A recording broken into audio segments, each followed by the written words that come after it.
Good morning, world, and all that who inhabit it. My name is Louis Biontalillo, and it is a snowy Monday morning here on the first morning buzz of the semester. Coming to you exclusively over Facebook Live today. Due to the weather, I'm here with my co-host, Kyle Pepitone. Kyle, how are you doing today? I'm doing okay, but I have to shovel later. So if we can just make this go as long as possible so I can avoid that, that would be great. Oh, for sure. I'm happy to be living on campus right now. No shoveling required. Just had to move my car all the way around. But Lucky. we have a great show lined up for you with news and stories from the past week. But first, here's Patrina with your newscast. Patrina, take it away. Thank you, Louis. I'm Patrina Geiger with your news update. In local news, according to NewJersey.news12.com, a state of emergency was announced by Governor Phil Murphy, including the cancellation of all NJ transportations being suspended and cancellation of vaccine appointments. Today's snowstorm is expecting up to 2 feet of snow. For everyone's safety, the NJ Transit is suspending all forms of transportation for the whole day, including trains and buses. Governor Phil Murphy also announced that all 6 mega sites for vaccinations will be closed and all appointments will be rescheduled. According to NJ.com, Saturday's $33.2 million New Jersey Powerball ticket was sold to someone at a Quick Check on Ridgedale Avenue in Cedar Knolls, Morris County this past Saturday. Cedar Knolls is only a 24-minute drive from Montclair State University, and the winning power numbers of this lottery ticket were 1, 2, 7, 52, and 61. The odds of even winning the Powerball jackpot is 292,201,388 to 1. And in national news, yesterday, January 31st, 2021, 2 people got injured in a shooting at a northern Wisconsin mall. This shooting happened at a Fox River Mall at about 3:30 p.m. yesterday. One of the victims died while the other victim suffered minor injuries. Neither of the victims were identified, and a police officer named Travis Wass said that the shooter left the mall before they could find out who they were, and the remains still unknown. And in the weather, it is currently 27 degrees with a high of 34 degrees and a low of 27 degrees. And we're expecting snow showers all day today. And this concludes your news update for February 1st for WMSC. I'm Patrina Geiger.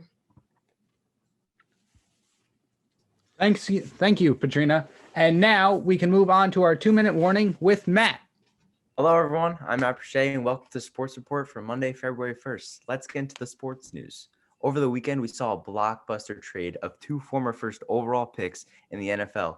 Matt Stafford is to the Rams, and Jared Goff is now on the Lions, as well as some first-round picks to the Lions. A big move that will have a pretty big impact on the NFL next year.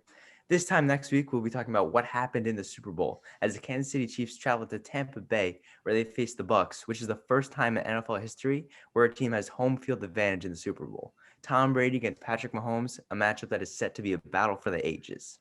In the MLB, and one of the biggest stories in the world right now, is the events that happened with Robinhood and the stock market. New York Mets owner Steve Cohen is taking a break from Twitter after receiving threats due to the events that transpired. For the upcoming season in the MLB, a pitch was made to do a 154-game season and push back the start of spring training to late March, opposed to a 162-game season where spring training would start in mid-February. The MLB Players Association is debating which route they want to take. In the NBA, we had multiple games over the weekend. The New York Knicks snapped a 3-game losing streak on Friday, but ultimately lost last night to the Clippers. The Brooklyn Nets played on Friday, and they tied a franchise record of 147 points in a regulation game. It's pretty safe to say that the big three of KD, Kyrie, and James Harden is certainly working. And today in history, in 1992, the Pittsburgh Pirates signed Barry Bonds to the single one-year contract of $4.7 million deal, which was the highest at the time. Meanwhile, last year, Mookie Betts signed a 12-year, $365 million extension. What a difference. I'll send it back to you, Louis. Fantastic. Thank you, Matt, for that sports news. Kyle, you want to take us away with our first story of the Morning Buzz this semester? Sure, why not? So, according to AP News, GOP lawmakers have urged Biden to meet with them on negotiations of his COVID relief bill. 10 Republican senators have asked President Biden to negotiate spending only a third of the amount of his $1.9 trillion COVID relief bill, which is being passed right now through only Democratic votes alone. The Republican senators are offering a bill that would spend only $160 billion on COVID relief as a counterproposal to Biden's plan, which is to right now give $1,400 stimulus checks to everybody who makes up to $300,000 a year. The White House, one of the White House economic leaders, Mrs. Deese, I believe, Bria Deese, said the White House would be discussing limiting the stimulus checks to those who only make between $500,000 and $100,000 a year. So a much smaller range of people than the initial $300,000. And Just Biden confirming also here, Kyle, that's $50,000 to $100,000 a year, not $500,000. yes, So $50,000. definitely a much smaller salary for those individuals. Yes. And finally, Biden said he is willing to negotiate with the Republican senators to try to reach a bipartisanship, but is yet to actually meet with them. It's definitely interesting to see this story come about. These stimulus checks have been a huge topic of conversation since the pandemic began. We saw the first stimulus check back in 2020, then the second one, which was much smaller at a $600 rate instead of that $2,000. And it looks like this $1,400 Democrats are trying to take that $600 from last time, add the $1,400, and call it one $2,000 stimulus payment. Right. So correct me if I'm wrong, but this would be the third stimulus check they're trying to hand out? Yeah, this is definitely the third one that they're talking about. And it is split along party lines, like you said. Not one Republican is down for this entire bill. Right. Now, it's important to note this bill is not just stimulus checks. This bill also includes things for small businesses, big businesses, and a plethora of other things. Last time we saw in the stimulus bill, aid go to a bunch of foreign countries, which was very controversial, especially amongst Republicans who were not in favor of that at all. It'll be interesting to see the full text, the full-on writing of this bill to see if anything's changed. Yeah, definitely.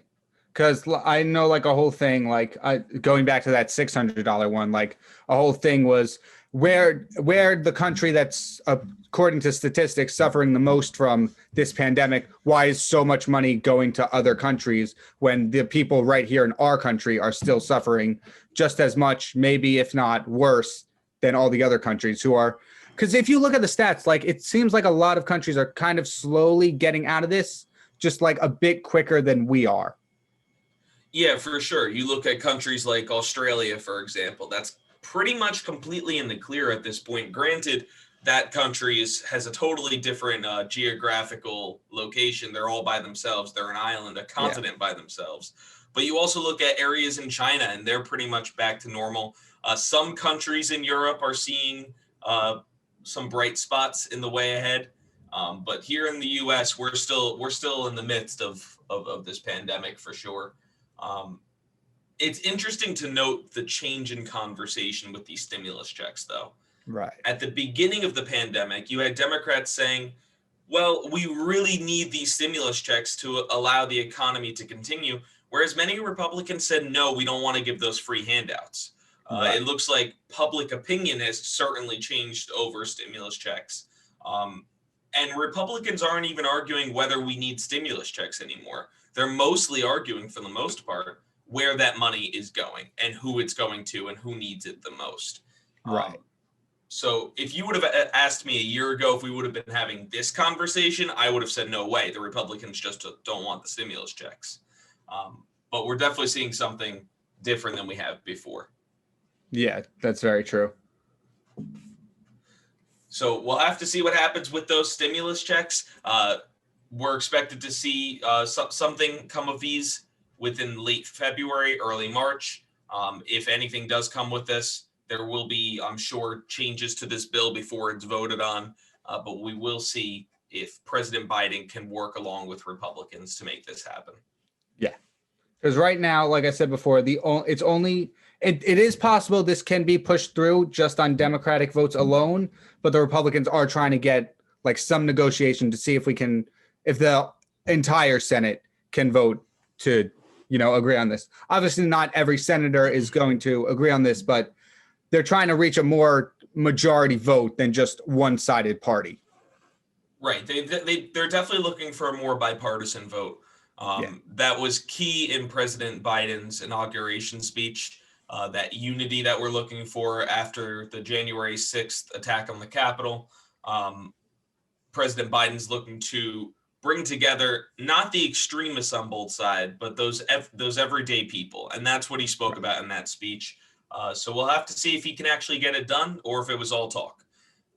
But the answer to that is yet to see, because we just got to wait to see what this vote looks like and all the votes after that. But something tells me that there won't be too much bipartisanship with this vote. Yeah, it looks like it's not, like, I want to say like up in the air kind of, but like we have to see where this goes. But right now, it's not looking like an agreement's going to come about. We'll see what happens. Yeah. Moving on to our next story, there is a push to reopen schools that could leave out millions of students. According to AP News, President Joe Biden says he wants most schools serving kindergarten through 8th grade to reopen by late April. Dr. Fauci said, quote, the reopening of kindergarten through 8th grade classrooms nationally might not be possible on Biden's time frame. The president is asking for $130 billion for schools to address concerns by unions, including ventilation, and school officials as part of a broader coronavirus relief package that we were just speaking about before. Schools across the country have already begun to give students the option to go back into the classroom, but many of them are still on a hybrid schedule. Despite nearly half of U.S. school districts having in-person lessons, most low-income schools have had their doors closed since March, when the pandemic first arrived in the United States. This is due to the city-like environments that many low-income communities are centered in. The pandemic has yet to subside in many of these areas. According to Shaver Jeffries, who is the president of Democrats for Education Reform, he says that inequity could bring a, quote, generational level of harm, end quote, for low-income and minority students. He also says that teachers' unions in cities are standing in the way of holding in-person classes, and they say that their members and students should be able to go back into the schools, but only when it's safe, and that could be harder to achieve in cities.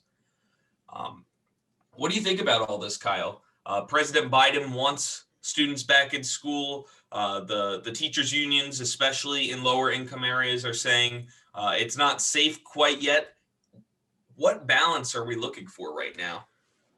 Well, I'm all for going back to school, which I realize is not the main point of this story, but like the sooner we're on in-person classes, the happier I'll be. But with the whole thing about the teacher union, I kind of want to touch on, because from what I understand, how I see it is a lot of these teachers don't want to go in because they feel like COVID, it's not safe and all that.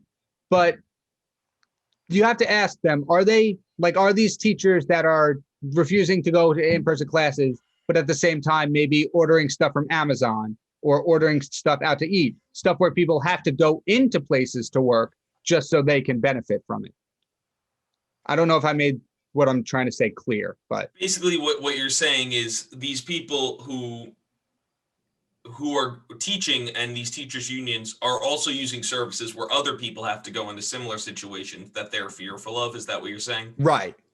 Because they're Sure. saying, I don't want to go into school because I don't feel safe, but this Amazon worker delivering my package can go and he's fine. Right. There's definitely a lot of controversy when it comes to that. A lot of people have been what's called COVID convenient, as I like to call it. And listen, I think we've all been COVID convenient at some point in the past year, where we've been, oh, I can't make it to that COVID, even though you just don't want to go there. So I'm mostly concerned that these students haven't been in school for almost a full year now. And it's not like, and I don't want to sound like I think I'm better than anyone else, but it's not like where we're not going back into school, we're going to be okay, if that makes sense. These kindergartners, these first graders, they are lacking the basic life skills, in my opinion, to just go about their day. They're also preventing their parents from going about their day because their parents have to take care of them. I'm aware I'm making it sound like school is a little bit of a daycare, and while it's not a daycare, it's an institute of education and learning. It also helps the family dynamic. It allows the parents to keep going about their days when their children are in school. That's a main primary aspect of school that we can't afford to see lose in the long term. Right. I wanted to add on. I think that also the kids being at home, learning from just their computer. I'm more motivated when I'm out, around like other people, like even like at the gym or something. When I see other people being motivated, it makes me want to be motivated. So I feel like for the children, it's just easier for them to learn rather than looking at their screen, being home while there's so many distractions around. I feel like there's only a certain point to where they can, be home and just want to go back to school. It's just important for them to be in person at times. Oh yeah, the added social aspect of being in person in classes is completely important. That's something that everybody's missing out on, regardless of what grade, because I've noticed between in-person classes and online classes, there's no side conversation. There's nothing casual about the Zoom class. Everybody shows up, they learn, and they immediately get off. When I was in person, we would show up early. We would chat, we would hang out a little bit afterwards, talk to each other and hang out. That doesn't happen anymore. And I think that is a big problem that's going to affect a lot of people. Especially like younger kids, like people, like kids going into kindergarten, like they're all online. Like some of them might be online. How are they supposed to make friends and learn how to socialize themselves? Yeah, exactly. Yeah, especially what you said before, Patrina, where people are more likely to be motivated by others when they're in the same place. I'm sure every single person listening and watching to this, as well as everyone in this Zoom chat as well, can probably agree that at one point or another, or every single day, we look at our Zoom screens and feel no motivation whatsoever to contribute to the conversation. This is not one of those Zoom meetings. I want to be clear. I love the morning buzz. However, in this same sense, I think we're all looking forward to the day that we can all be back in studio. And it's the same aspect.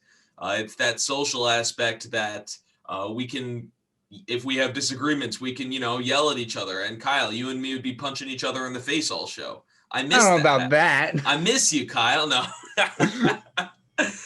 But it's a similar aspect when we're talking about these K through 12 schools, especially in these low-income communities where COVID has hit the hardest.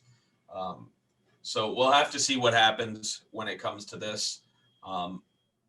If I was to have a guess, as not a scientist, as just a regular old chum from Montclair State University, I would say that many of these low-income communities are going to continue to have their school virtual for the foreseeable future. I don't see it changing much because it has nothing to do with the federal government. It has nothing to do with President Biden. He does not have control. It doesn't even have to do anything with Governor Murphy. It's school district by school district. And if one school district feels that they cannot open safely right now, whether that's due to lack of funding from the federal and state government or simply the fact that parents don't want to send their children back, there's not much that anybody can do about it. And I wouldn't be surprised if we're waiting until next fall for many of these classrooms to reopen their doors. I mean, in some aspect, I feel like for some schools, not just K through 8, but like high schools, colleges, all that, I think it depends on like school to school of when we go back, because it would make sense for some places like, say, universities to go back in the fall. That way there's really no like housing kerfuffle. But like places where students go in day to day, they take the bus there, bus home, they can really go back anytime they're ready to. Right. I can see what you're saying. But you also have to think these school buses are also a place of transmission, which is insane. And this is everything that we're talking about. You could see how it gets harder and harder to bring these students back to school. It's not like this university. It's not like Montclair State where students drive their own cars onto campus or they already live here. These kids, they need to be driven somehow. They need to get here. Right. And that's somehow, whether it's public transport, which isn't favorable in a pandemic, to their parents driving them, which not everyone has a car, to it's very difficult to make school accessible for everyone amidst this pandemic. Right. If I pity, honestly, I really truly pity school districts, like the leaders of the Board of Educations in each town. I wouldn't want to be in those positions right now. No, because you got people on either side. You have people that are like, as soon as the school district leader is like, we're going back into the schools. You have some people that are like, oh, we love you. You are the best leader. And then you have people that are like, I can't believe you want grandma to die. Yeah. And then on the other side of things, if you keep them closed, you have people saying, oh, you care about grandma. But then also you have people saying, you don't care about the children. Like, you can't win. There's no winning. It's too much public pressure to be a figure nowadays. Yeah, no, I'm happy to be right where I am in my dorm room, speaking to you, Kyle, to you, Patrina, to you, Matt, and hanging out with you guys here on the Morning Buzz on Facebook Live. That's what I want to be doing. I don't want to be a school district leader. Not a fan. No, not by a long shot. Shall we move on?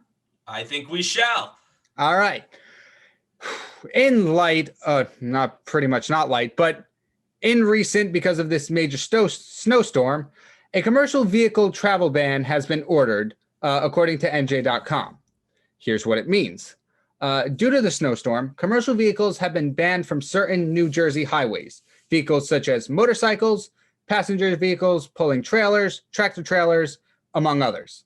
The ban isn't set to end on a particular date. So right now, we don't know when this ban is going to be lifted because we really don't know how bad this snowstorm is going to be. It's supposed to go all day, the rest of today, into Tuesday, and then it's supposed to snow again Friday and Saturday.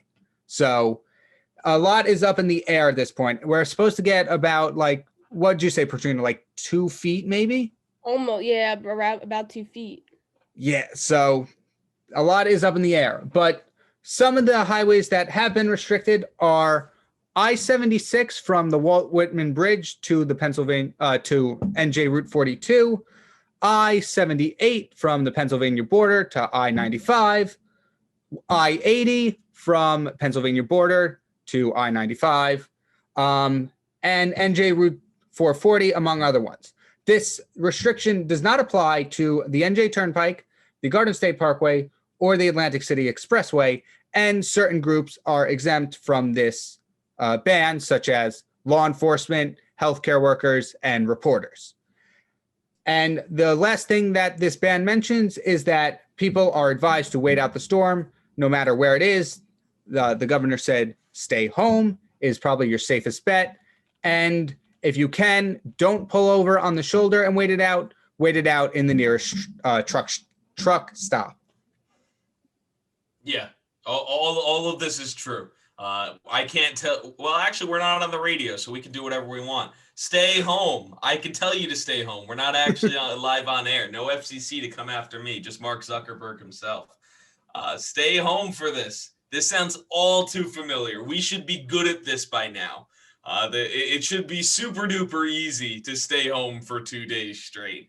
Like, nobody should have an issue with this whatsoever. And if you do, where have you been this entire past year? It sounds exactly the same. Stay home.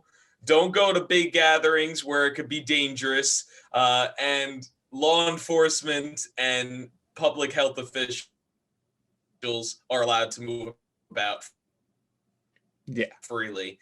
Because so it sounds exactly like March of this past year and every day after it. What's funny to me is, what'd you say? I was going to say the only difference is, like, we might not physically be able to go anywhere this time. We're, like, physically blocked in. Hey, this might be good news for COVID. I'll tell you that. If we can't go anywhere, nobody's gathering. Or True. Maybe people. I hope that's the case. But what I think is funny is that the governor declared a state of emergency for the snow, which I am in support of, no issue there. Yeah. But the fact that we've been in a state of emergency for the past year, and now we're in another state of emergency is, I don't know, is ironic the right word? I just think it's funny. Yeah, it's something, all right. I mean, like we're just piling them on now. Yeah, we're just like, how many more can we get in one day? What's your record? What's your record? We want 6,000 state of emergencies in one day. But in all seriousness, it is a serious issue. Both of them are serious issues. I won't speak so much about COVID about it because we've been talking about that for we all know how long. But the snow especially, snow's no joke at all. And the only reason you should go out right now is if it's absolutely necessary. You have no food at home, and I'm talking zero food. You have crackers. Yeah. I'm sure you have crackers in your house right now. You don't need to go out to get food. But if you have no food, I can understand you going to the grocery store. Grocery stores were packed in my area this weekend. Everybody was making sure they had everything. It looked like the start of COVID. Everything was so crowded. The roads, just every single store, as if it never snowed ever. Yeah. Oh yeah, every time people are like, I gotta get the bread, I gotta get the milk. It's gonna be 2 days. Chill out. We're gonna be good. I am a guilty party though. I did end up going to the grocery store yesterday. However, I got bread, but I didn't get milk. I got mozzarella cheese because we made chicken parm. But besides the point, nice. I wasn't even going for essentials. I was just going because I wanted to make a chicken parm hero. And all these people, they're piling on the toilet paper again. It's the Super TP extravaganza of 2021. Episode 1 in 2021. Season 2, episode 1 of the toilet paper extravaganza. Oh no. Now, speaking of toilet paper for just a moment, I can't be the only one whose mother stocked up on enough toilet paper to last out the century. Am I the only one where somebody in your household stocked up on toilet paper? Not really. Not in that time. I mean, we pretty much were good. We had quite a lot before this all hit, so we were okay, actually. Really? Patrina, you too? Yeah, I mean, we were, I don't think we were worried about toilet paper. We had it at the house, so I feel like it was just, All right, so I'm going to say this directly looking at the camera. Mom, I know you're watching. It's just you.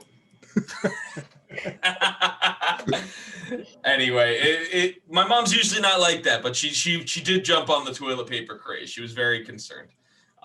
But I implore everyone, don't jump on another toilet paper craze, because then for the rest of us, we won't be able to get any toilet paper. And that's not for the pandemic, that was a bit more understandable because okay, we've never experienced this before. We don't know what's going to happen. I think it's fair to say living in New Jersey, we've all know what snow is. Yeah, I would think so at this point. You hope so, right? Yeah. You would hope so. But judging from what it looked like, at the store yesterday, these people, I think they all just moved from Florida. I think that's what happened. It's possible. It's quite possible, especially from the pandemic. Yeah, during the pandemic, remember when people would just buy all this toilet paper, all this hand sanitizer, and then we were limited to only buying two I don't know, two packet, one package of toilet paper, and then two hand sanitizer bottles, because everyone was just taking them all.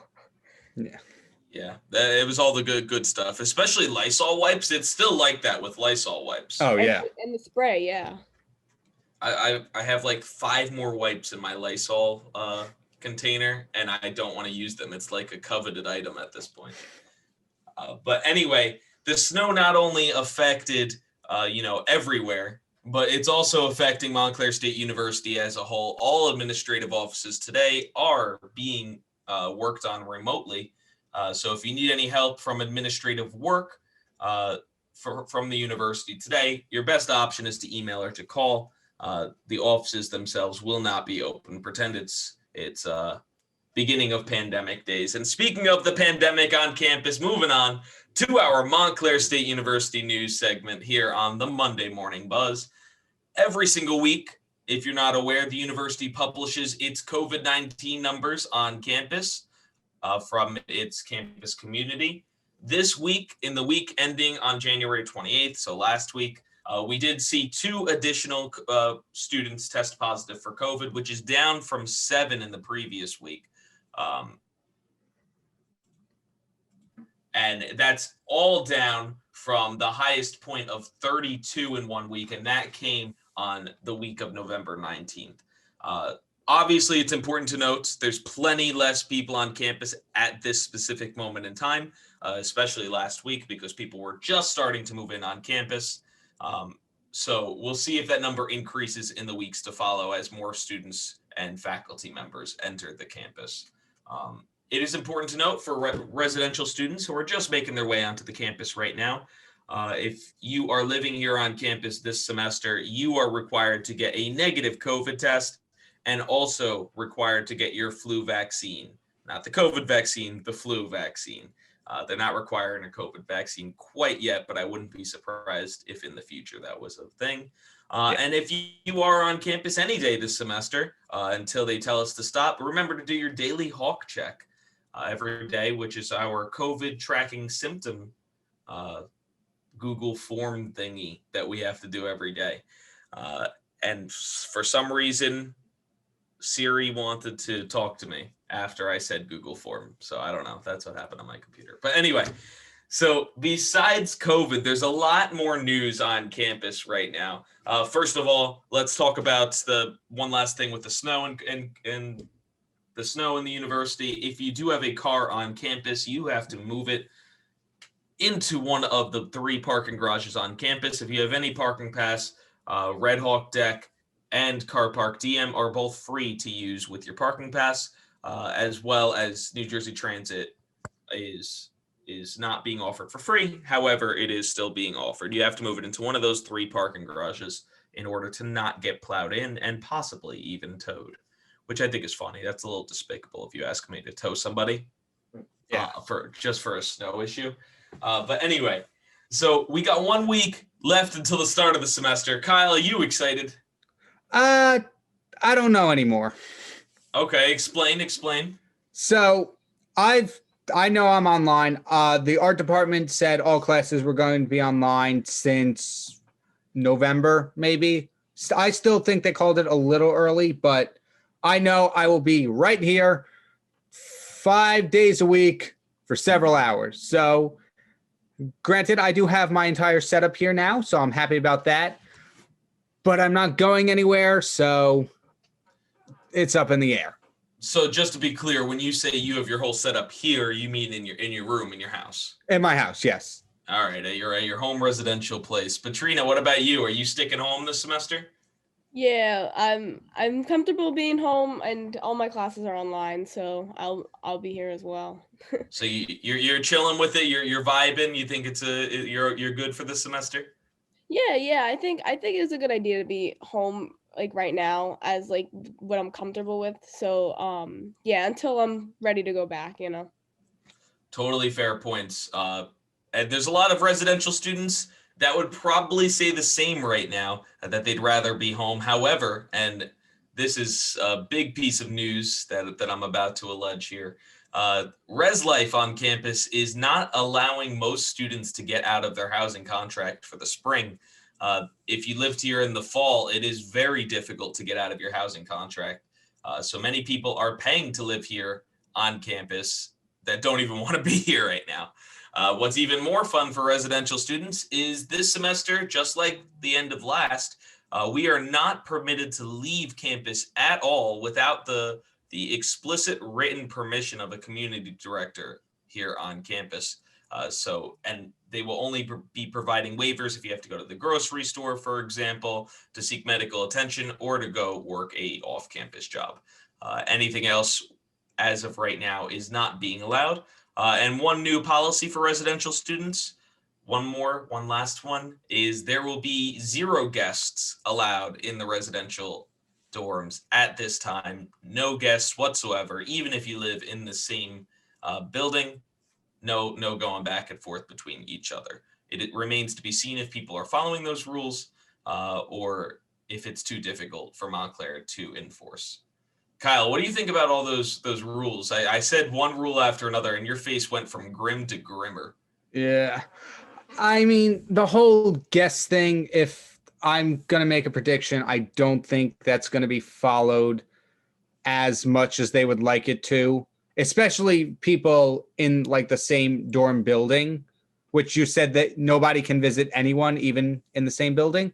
That would be correct, yes. Yeah, I don't think that one's going to stick because you don't have to sign in. Like, you don't have to sign a guest in if you're in the same building. So that's going to be a lot harder to enforce. And I think a lot easier of a rule to break out of all of them. But I still think people are going to find a way to go visit other dorms as well. I would agree, especially where I live. I live in the village. In order to get into the village, all you simply have to do is have your Montclair State ID, and just you swipe in, and the door opens, the door closes. There's no desk there, so really? I would not be surprised if, let's say, and I'm not doing this, but let's say I wanted Kyle to come over. I could be like, Kyle, just come on, walk in with me. I'll scan us both in, and it technically probably would not be an issue. So that's the same thing with the village as well as Hawk Crossings, which does encompass a good amount of students, probably a little over 1,000 with both of them combined. Other Montclair State news, which could be good or bad, depending on how you look at it. 2 days from now, Kyle's trying to look on our document where I have this written down, and I don't. So 2 days from now will be the unofficial grand opening of the new Panera Bread on campus in the newly renovated College Hall. It remains to be seen whether it will serve actual Panera food or Chartwell's Panera food. And we will be giving you an update next week with more information on that. But Kyle, how do you feel about a Panera on campus? I don't know if you could tell how I feel about it. I have a feeling you're pretty excited. I am. That would be a correct assessment. I mean, I'm always open to new food options. Panera was never like my favorite place to eat, but I like a few good things from there. I've actually gone there a lot more often since the start of the pandemic. So I've found actual food that I like there, and I actually like it a lot more than I did in previous years. But if we're getting started on food on campus, I've got a bit of a love-hate relationship because they've gotten rid of which in my first year there, which I really liked, and they replaced it with the Jersey Mike's. So if you ask me how I felt about Jersey Mike's, not too happy with them right now. You don't like Jersey Mike's. You preferred which? I actually have never had a Jersey Mike's, but I loved which so much that I was heartbroken that it was replaced. Okay, I can understand your pain, but I do implore you, Kyle, you have to try the Jersey Mike's. It is an excellent food option on campus. I don't know if you're a fan of cheesesteaks. Never actually had one. Okay, well, I wasn't a fan of them, and now I am a fan of them, which is beautiful. I love good old Jersey Mike's. It's delicious. I'm super excited that that's there. But you got to try it next time you're on campus, which will probably be a while from now, right? The way things are going, most likely. I mean, I'm lucky if they let the art department go back in the fall. Fingers crossed for you, Kyle. And fingers crossed for us all. I'm sure we'd all love to be back in-person classes. I'm living here, and I have one class that, quote, might be in person this semester. So oh, wow. I'm with you, man. All my classes will be right here in my undisclosed location with my bars here. But that's how it's going to be. Patrina, you have any in-person classes? No, yeah, I am all online this semester, That's pretty good. which I'm comfortable with, Good stuff. Fantastic. Yeah. And I think that's about enough of Montclair State news. We're not going to devote too much time for it because that'll be next week when the semester officially starts. Yeah. Kyle, take us away with our next story. All right. So we've got a bit of a scandal going on since late fall of 2020 in Philadelphia. A 22-year-old Drexel student named Andre Doroshin started a nonprofit organization with his friends called Philly Fighting COVID, but they've hit a few bumps along the way. So the organization has started off with him and his friends 3D printing face masks for the people of Philly, and have grown into a nonprofit organization in the following months, and have even set up testing sites for people to get tested in COVID. And starting in October, Andre met with a bunch of people with a slideshow presentation on how they're going to start helping to vaccinate the people. They gathered through statistics and charts and all that. He gathered that he would be able to vaccinate between 50,000 and 1.5 million people. So that's quite a lot for the city of Philadelphia. Yeah, for city of Philadelphia alone.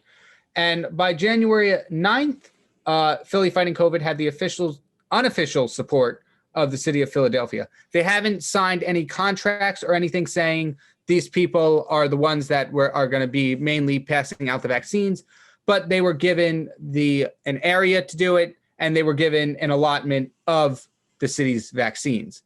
And now I should mention that the vaccine dosages were free, but the insurance of Philly Fighting COVID covered them at $24 a dose, I believe. Yes. So with that, Andre said, this is how we're going to make the money. Our insurance covers $24 per dose of vaccine, and times that by 1.5 million people. That's a lot of money. But things started to hit a bit of a rocky road, because after their first location opened on January 8th at the Pennsylvania Convention Center, the organization had a bit of a rough thing, because a big thing is they wanted to racially not divide, but give an equal amount of vaccines across the board, across all races. But they seem to have lost their racial statistics because of the Amazon cloud, they said. So there's a bit of investigation going on by WHYY, and it found out that in December, Philly Fighting COVID changed from a nonprofit organization to a for-profit one called Vax Populi. Andre also made a statement that he didn't see the need for testing for COVID to be important anymore. Michael Brown, one of the people working with the organization, said, quote, "The statement he made was very clear." And this is Michael Brown quoting Andre. "I don't believe that testing is relevant anymore. People don't follow the instructions. People don't do what they're supposed to do. And all it does is cause panic." End quote for both Andre and Michael. And there have also been other mishaps involving vaccination sites and scheduling errors, because the first dose was only meant for healthcare workers, but anybody with a hyperlink was able to sign up. So they had to turn a lot of people away. And due to all this stuff, the city of Philadelphia has distanced themselves from the organization and have officially cut ties with them on January 25th. That was a lot, Kyle. Yeah. And what are you doing in my head? There's even more that I didn't include. Okay, because at first, the first sentence you said that there's a nonprofit organization that started with his friends by 3D printing face masks, then went on to help even more. That sounds like it's going to be such a sweet story. Yeah, that's what I thought when reading it. Not how it turned out. And then there's a whole bunch of legal issues, which you can imagine. Right, yeah. Distributing a life-saving vaccine that everybody in the world is trying to get their hands on right now by a 22-year-old led company. Right. That's I should also preface this 22-year-old Andre has no background in healthcare. He's a psychology major, I believe it said. Oh, even better, Kyle. No, this story gets better and better. You see, here's the thing. I am a television and digital media student, and I really want the pandemic to be over, right? I'm not going to go and get started vaccinating other people without a medical license. That's insane. That's insanity. That's absurd. The story just got more and more like a roller coaster the further I went.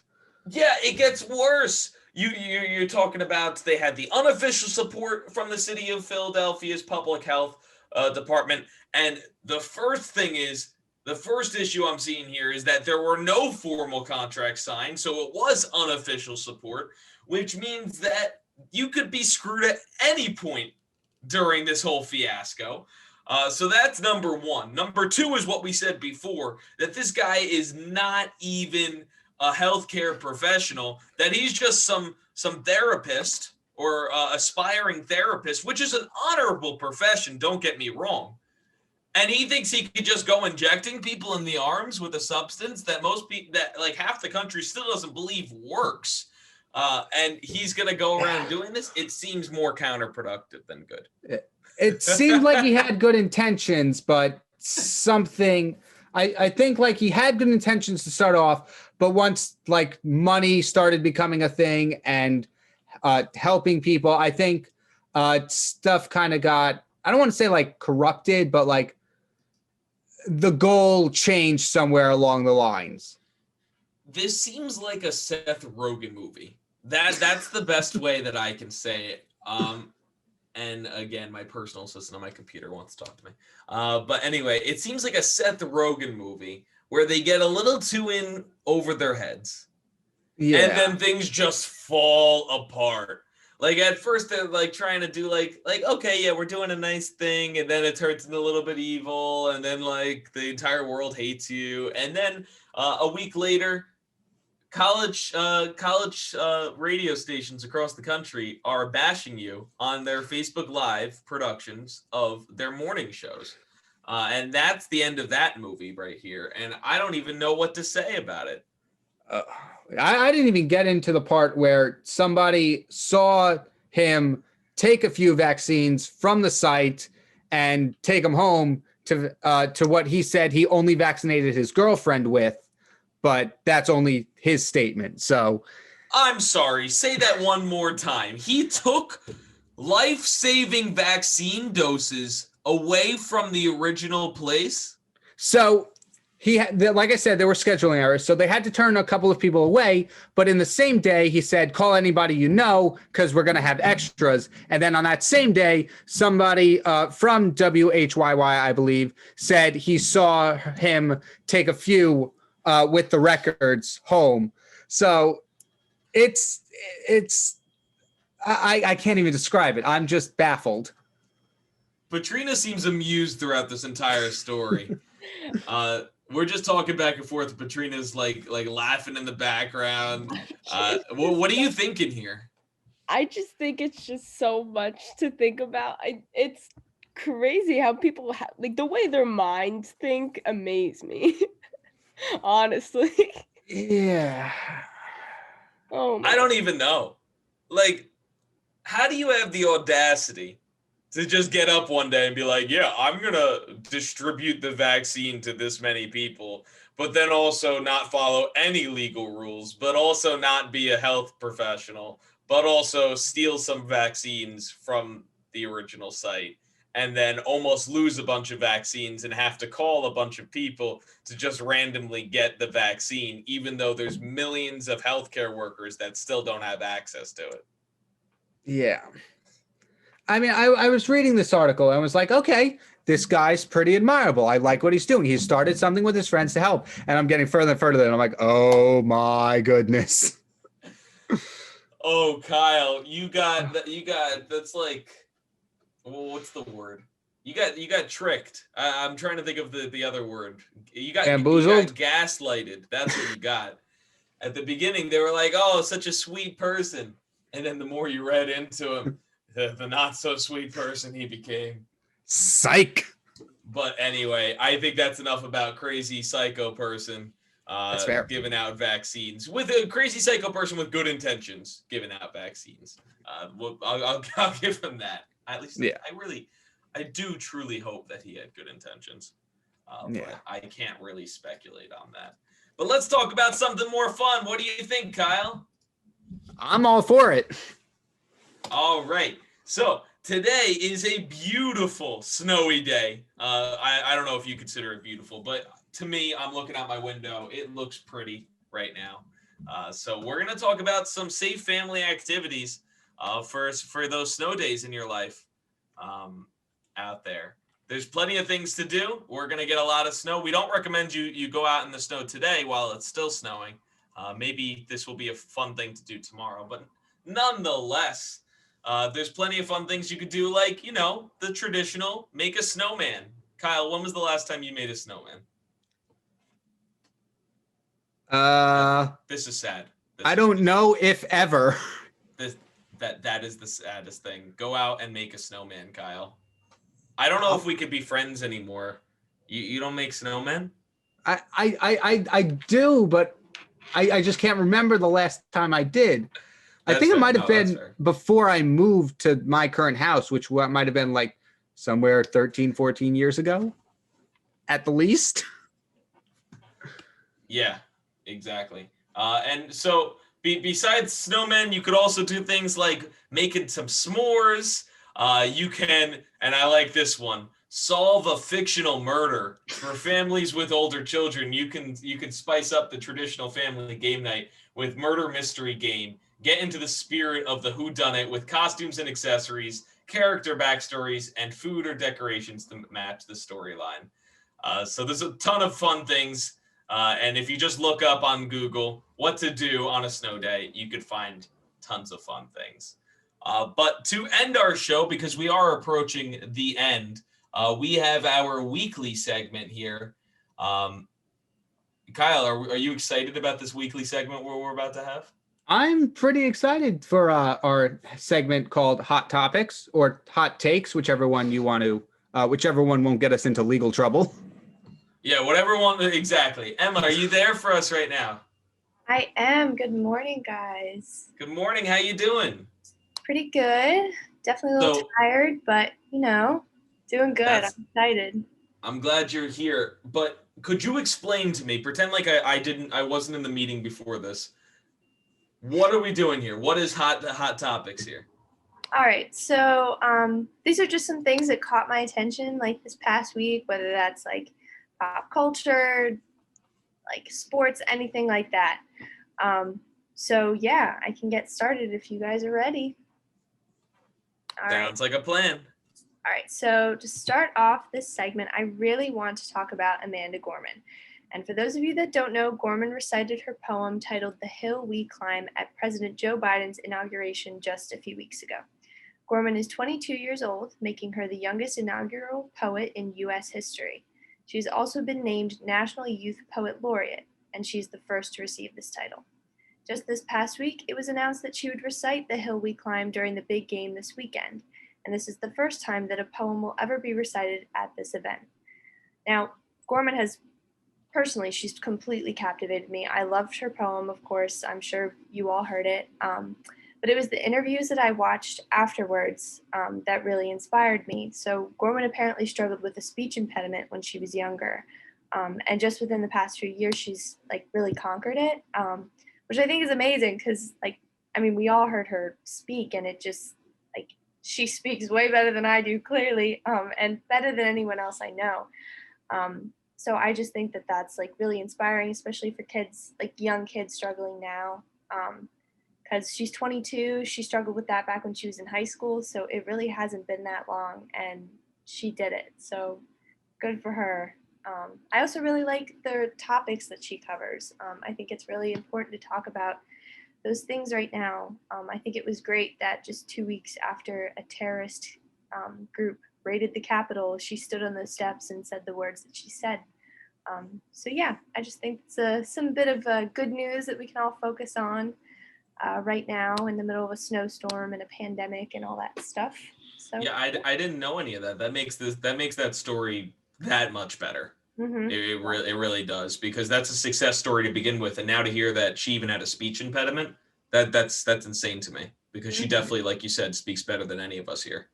Yeah, it blew my mind. So all right, so moving on, this is something that I've been thinking a lot about the last few days, and I know we've been talking about the snowstorm that's happening, and that is the death of snow days. I actually was talking about it with Amanda and Caitlin last week a little bit too.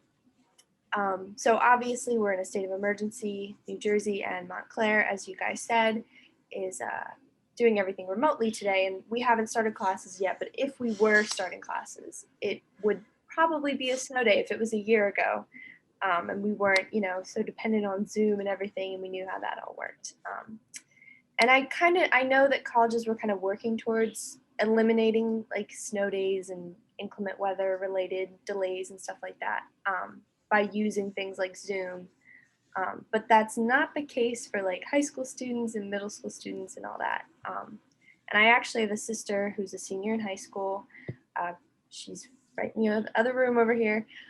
And she did get a snow day today. And the superintendent basically just said, well, it would be a snow day normally, so I'm going to give you the guys the day off, which is really nice. But I don't know if that's something that's going to be able to stick like in the years to come. So I don't know. What do you guys think? Like, are we still going to have snow, or are kids still going to have snow days? Like, or are they dead? I've had this talk plenty of times with like plenty of people, like this discussion, and I just think that like I don't think I think snow days are gonna die.